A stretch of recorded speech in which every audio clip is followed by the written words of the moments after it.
Okay, இதில் given an integer check whether it's a palindrome or not. ஒரு number integer கொடுத்துருக்காங்க, அது palindrome இல்லையா நம்ம சொல்லணும். palindromeனா அந்த நம்பரை திருப்பி போட்டால் அதே நம்பர் வரணும், அதுதான் palindrome. ஸோ இதுக்கு என்ன லாஜிக்கு? சிம்பிள் லாஜிக் வந்து ஒரு நம்பர் என்ன பண்ணணும்னா ஃபஸ்ட்டு நம்பர் ரிவர்ஸ் பண்ணணும், அதை அப்படியே திருப்பிடணும். 123னா 321 மாற்றிடணும். 321 மாற்றிட்டு இந்த ரிவர்ஸ் பண்ண நம்பரும் ஒரிஜினல் நம்பரும் ஈக்குவலான்னு பார்க்கணும். ஈக்குவலாக இருந்தால் palindrome.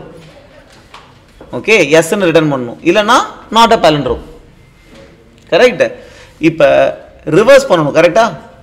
ஸோ நம்ம என்ன பண்ணணும்னா ஒரு ஃபங்க்ஷன் எழுதிப்போம் ரிவர்ஸ் பண்ணுறதுக்கு. ஓகே, ஸோ இது வரைக்கும் ஃபஸ்ட்டு கோட் அடிச்சிருவோம்.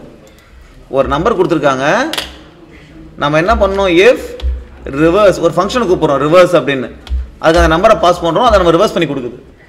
அந்த நம்பரும் ஒரிஜினல் நம்பரும் சேமாக இருந்தால் நம்ம என்ன ரிட்டர்ன் பண்ணணும், எஸ்.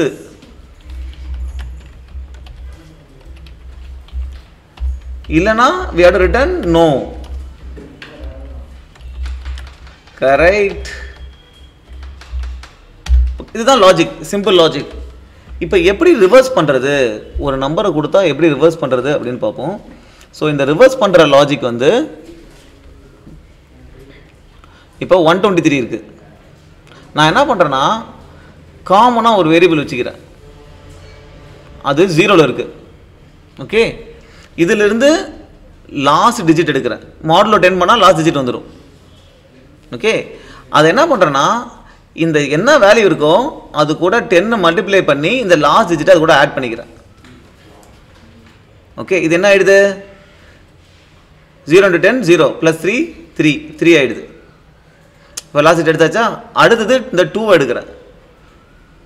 எடுத்துட்டு நான் என்ன பண்ணுறேன், இங்கே என்ன பண்ணணும் அதே தான் பண்ண போகிறேன்.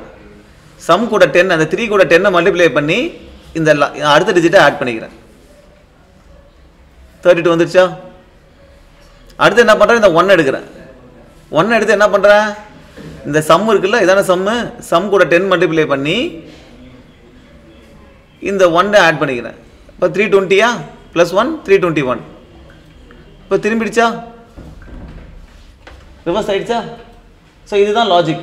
ஸோ ஒரு நம்பராக எடுக்கணும். ஸோ இந்த லாஜிக் அப்படியே எப்படி இம்ப்ளிமெண்ட் பண்ணுறது? So first I need to implement the function. Function என்ன ரிட்டர்ன் பண்ணணும், ரிவர்ஸ் பண்ண நம்பரை ரிட்டர்ன் பண்ணணும். ஸோ அதுவும் ஒரு இன்டிஜர் ரிவர்ஸ். இது என்ன, இதுக்கு என்ன பாஸ் பண்ணுவேன், அது ஒரு நம்பர். இந்த நம்பரை தான் நம்ம ரிவர்ஸ் பண்ணணும். ரைட், இங்கே ரிவர்ஸ் நான் இந்த காமன் வேரியபிள் சம் இல்லை, இது ரிவர்ஸ்னு வச்சுக்கிறேன். ஏன்னா ரிவர்ஸ் பண்ண நம்பரில் அது இனிஷியலாக என்னவாக இருக்கும், 0வாக இருக்கும். அப்புறம் ஒரு லூப் போட்டுக்கிறேன்.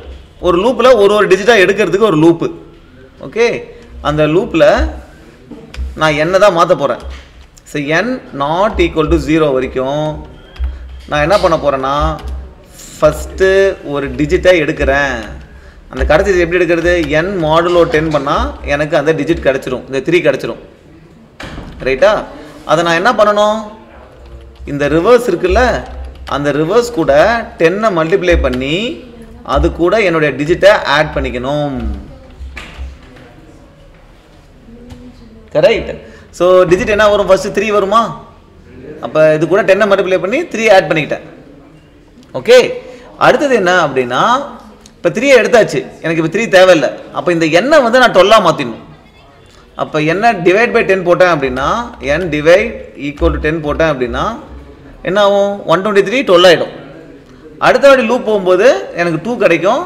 நான் இங்கே பண்ண மாதிரியே 10 மல்டிப்ளை பண்ணி அந்த 2 ஆட் பண்ணிடலாம். ஸோ இது முடிச்சுட்டு வரும்போது ரிவர்ஸில் எனக்கு ரிவர்ஸ் நம்பர் இருக்கும், அதை நான் ரிட்டர்ன் பண்ணிட்டு போயிடலாம். Okay, let's run this and see. So all the test cases passed. So ஒரு ப்ராப்ளம் சால்வ் பண்ணும்போது வெறும் லாஜிக் மட்டும் யோசிங்க. ஒரு நம்பராக எடுக்கணும், அதை பேசிக்காக ஒரு டிஜிட்டாக எடுத்து வேற ஒரு வேரியபிளில் நம்ம ஆட் பண்ணிட்டே வரணும். ரைட், ஆட் பண்ணும்போது அந்த வேரியபிளை 10 மல்டிப்ளை பண்ணி அதுக்கப்புறம் ஆட் பண்ணணும்.